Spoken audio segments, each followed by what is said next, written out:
Bienvenidos al módulo de combate contra incendios. Aquí vamos a conocer los tipos de extintores, los tipos de incendio y todos los procedimientos que nosotros tenemos que saber si existe alguna emergencia a bordo.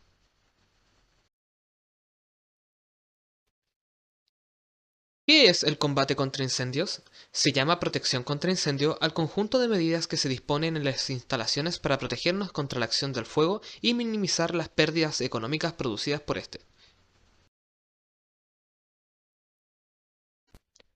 El triángulo de fuego representa los elementos necesarios para que se produzca la combustión. Es necesario que se encuentren presentes los tres lados del triángulo para que un combustible comience a arder. Los lados del triángulo representan los ingredientes necesarios que al interactuar producen el fuego. Sin el calor, sin el combustible o la insuficiencia de oxígeno, se le impide al fuego comenzar y propagarse.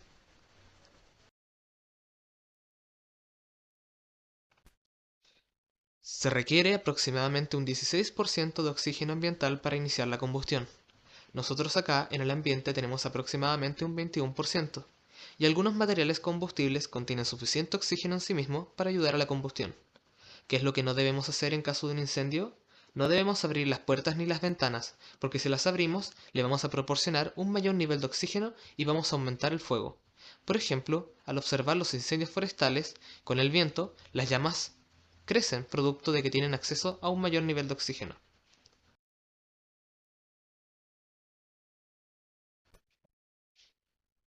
La fuente de calor es responsable para la ignición inicial y también es necesario para mantener el fuego y permitir que se propague.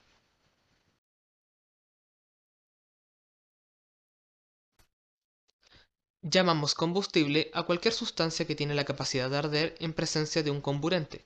Oxígeno en la mayoría de los casos mediante la aplicación de una energía de activación, que puede ser una chispa, como en el ejemplo que vemos acá.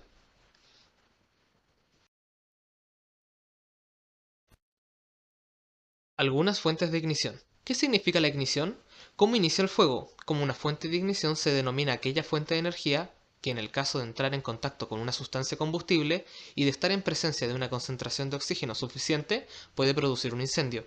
Esta puede ser una llama abierta, los rayos solares, superficies calientes, chispas, energía eléctrica y compresión de gases.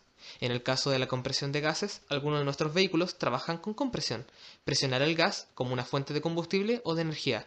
Estas son algunas de las fuentes de ignición que nosotros podemos tener.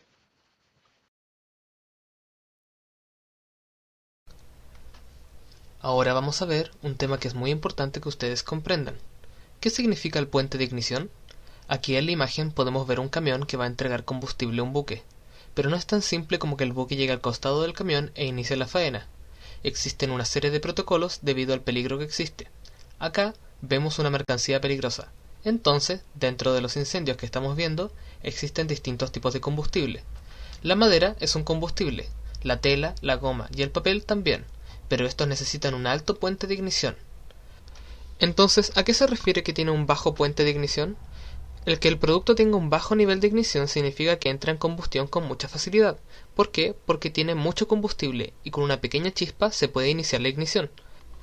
Por ejemplo, para aquellos que manejan, uno no puede hablar por celular mientras está recargando benzina, ya que una pequeña chispa de este celular, en un ambiente cargado con gases, puede producir un incendio. Se denomina puente de ignición al punto de inflamación o punto de incendio de un combustible como la mínima cantidad que se necesita para rápidamente crear combustión. Tipos de incendio. Acá vamos a clasificar los tipos de incendio dependiendo de la clase de combustible que pueden contener. Esta terminología también se aplica a los extintores. Los incendios de clase A son aquellos que incluyen combustibles sólidos, como maderas, cartón, papel, plástico, tela, etc. Y todo lo que deje residuo como cenizas. Los incendios de clase B son aquellos fuegos que se producen por líquidos inflamables. También se consideran de clase B aquellos productos de gases. Por ejemplo, son todos los líquidos inflamables, como las grasas, pinturas, ceras, aceites, etc. A simple vista, ¿cómo distingo un fuego de clase A y de clase B? Dependiendo del color del humo. Un incendio de clase A tendrá un humo de color blanco, mientras que un incendio de clase B, debido a que es un derivado de un combustible, un humo de color negro. Después tenemos los incendios de clase C, que son los fuegos que se dan de materiales e instalaciones o equipos sometidos a la acción de corriente eléctrica, tales como motores, transformadores, cables, tableros interruptores, etc. Un incendio de clase D son fuegos originados por metales combustibles, llamados fuegos químicos. Son los menos frecuentes, por ejemplo el magnesio, el titanio, el potasio, el sodio, el circonio, el uranio. Entonces podemos entender que los tipos de incendios se clasifican dependiendo de la clase de material que se está quemando. Tipos de extintores. Aquí el extintor va a ser de acuerdo al incendio que nosotros tengamos. Un extintor de espuma es ideal para qué tipo de fuego, para los tipos A y B. El A, todo lo que deja de residuos, y el B son combustibles líquidos. ¿Por qué no podríamos ocuparlo en el tipo C?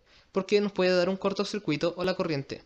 Después, el extintor en polvo, el tipo más común y usado en cualquier edificio, es indicado para fuegos de tipo A, B y C porque el polvo evita el riesgo eléctrico. El extintor de CO2, al ser un gas y por lo tanto no conduce electricidad, es también apto para tipos de fuego A, B y C. El extintor de agua presurizada, extintor que combate en fuegos que contienen materiales orgánicos y sólidos, no se puede ocupar en incendios de tipo B. ¿Por qué? Porque podemos esparcir con la fuerza que sale del extintor el combustible, y con el C nos puede dar un golpe eléctrico.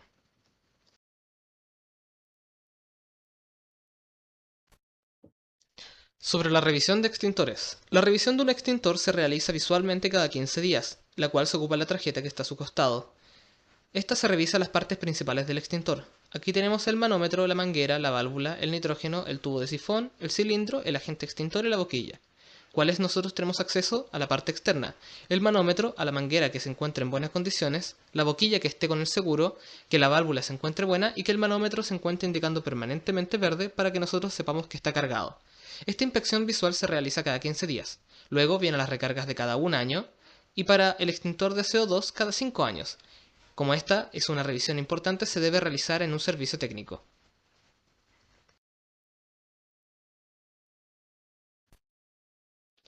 Sobre el uso correcto del extintor. ¿Cómo debemos usarlo? Primero quitamos el pasador de seguridad del extintor. Apuntamos la manguera hacia la base del fuego.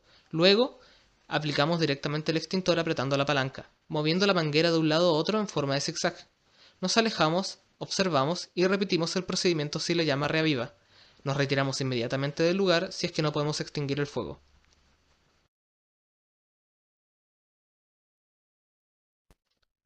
Sobre las formas correctas del uso del extintor. Ataca el fuego en la dirección del viento a su favor y nunca en su contra. Si tengo viento norte, me coloco en la posición norte e intento apagar el fuego. Al combatir el fuego en una superficie líquida, comenzamos por la base y la parte delantera del fuego. Al combatir el fuego de derrame, comenzamos a extinguir desde la parte de arriba hacia abajo. Es preferible siempre ocupar varios extintores al mismo tiempo en vez de usar uno tras otro. Siempre hay que estar atento a una posible reiniciación del fuego o reignición, y nunca hay que abandonar el lugar hasta que el fuego quede completamente apagado.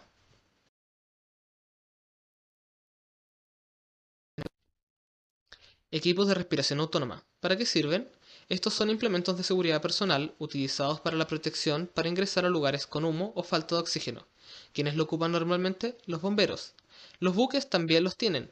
Se les exigen aquellos buques mercantes que hacen navegaciones largas y que llevan mucha gente. Este tipo de equipamiento va a haber siempre una persona preparada para atacar o entrar a un espacio con humo y falta de oxígeno. Este equipamiento no es para el uso de buceo.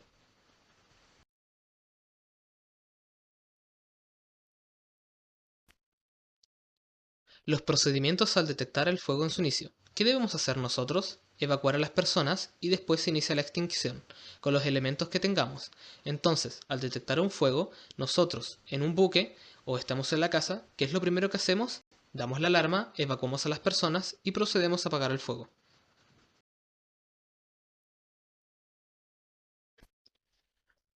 Sobre la transferencia de calor. Aquí vamos a explicar cómo se transfiere el calor en el espacio. ¿Qué es la transferencia de calor? Es el proceso de propagación del calor a través de distintos medios. La transferencia de calor se produce siempre que existe una agravante térmica o cuando dos sistemas con diferentes temperaturas se ponen en contacto, como un frente frío y un frente caliente. El calor se transfiere de tres formas: la conducción, la convección y la radiación.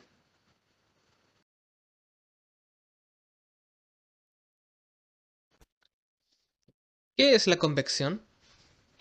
Si ustedes se fijan, aquí la presentación del calor se transfiere a través de líquidos y gases calentados que al ser más livianos en el aire tienden a elevarse. ¿Qué es lo que pasa? Existen masas de aire caliente y aire frío. Esto también se ve en la meteorología. Nosotros, cuando tenemos un buen tiempo, significa que tenemos masas de aire caliente y son más altas, y cuando tenemos mal tiempo, son bajas, aire frío. ¿Qué es lo que pasa al calentarse, en este caso una taza? Nosotros también tenemos una estufa en nuestra casa y podemos ver cómo se calienta primeramente el segundo piso. El calor sube y a esto se le llama convección.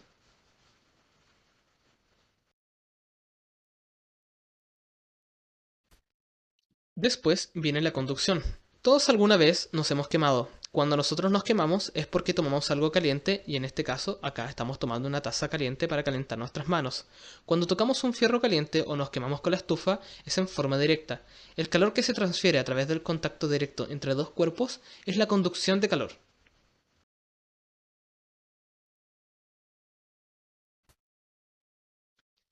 Y por último, la radiación. Nosotros nos calentamos por radiación, por ejemplo, con el Sol, el cual, a través del espacio, por sus ondas calóricas que viajan en línea recta en todas sus direcciones, nos calentamos. Entonces, por ejemplo, aquí pueden ver el ejemplo de un edificio en llamas. La radiación es muy fuerte y podría quemar el edificio del frente o del lado. Como les digo, acá, por ejemplo, podemos ver una vela. Como una estufa, no nos acercamos a tocar la vela o la estufa, sino que nos colocamos cerca. Debido a la radiación, esta nos calienta.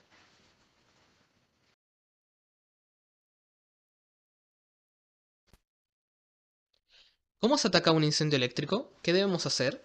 Lo principal es cortar la energía del circuito que está sobrecalentando, probablemente a través de un cortocircuito o una sobrecarga, y luego aplicar un extinguidor de clase C como uno de CO2.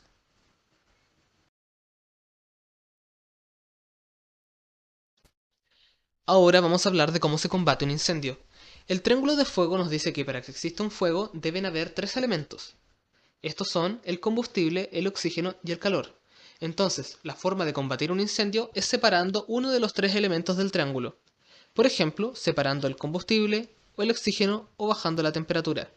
Si yo le quito el oxígeno a un incendio, no va a haber un incendio. Si yo le quito el combustible, no va a haber fuego. Y quitando uno de estos tres elementos, estamos apagando el fuego.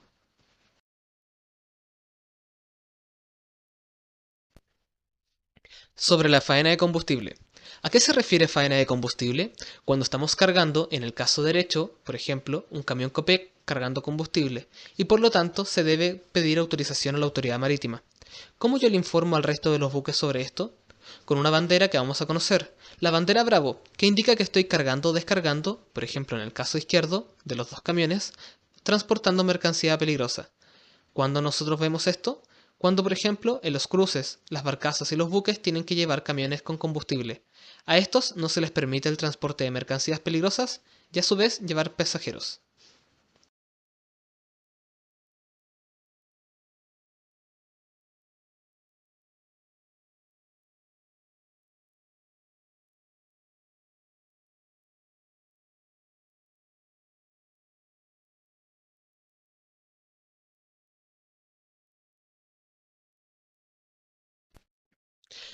Después tenemos el FOAM, que se utiliza para apagar los incendios de tipo B de combustible y sus derivados.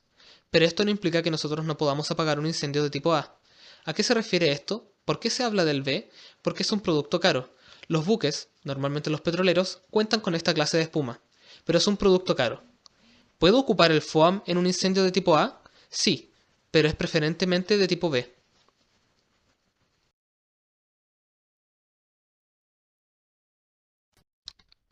Vías de evacuación. ¿Qué son las vías de evacuación? Es por donde yo debo escapar en caso de un incendio o una emergencia. En un buque todo está establecido, por dónde debo salir y hacia dónde debo dirigirme en caso de una emergencia. Las vías de evacuación deben estar claramente señaladas y fácilmente identificables. ¿Qué debemos hacer en caso de una evacuación? Debemos mantener la calma, actuar con rapidez, pero sin precipitaciones. Nunca debemos salir corriendo, ya que esto genera pánico y puede causar accidentes durante una emergencia.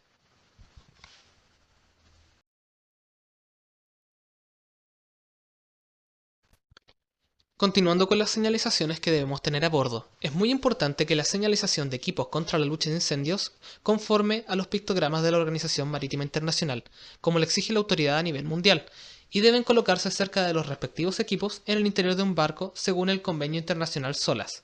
¿Qué es el SOLAS? Seguridad de la vida humana en el mar. cual todos los países ribereños a los océanos están adheridos a la Organización Marítima Internacional y por lo tanto se acatan a lo que exigen los convenios internacionales, en lo cual las señaléticas que están acá se van a exigir en cualquier buque chileno de cierto tonelaje hacia arriba con los elementos que debe llevar.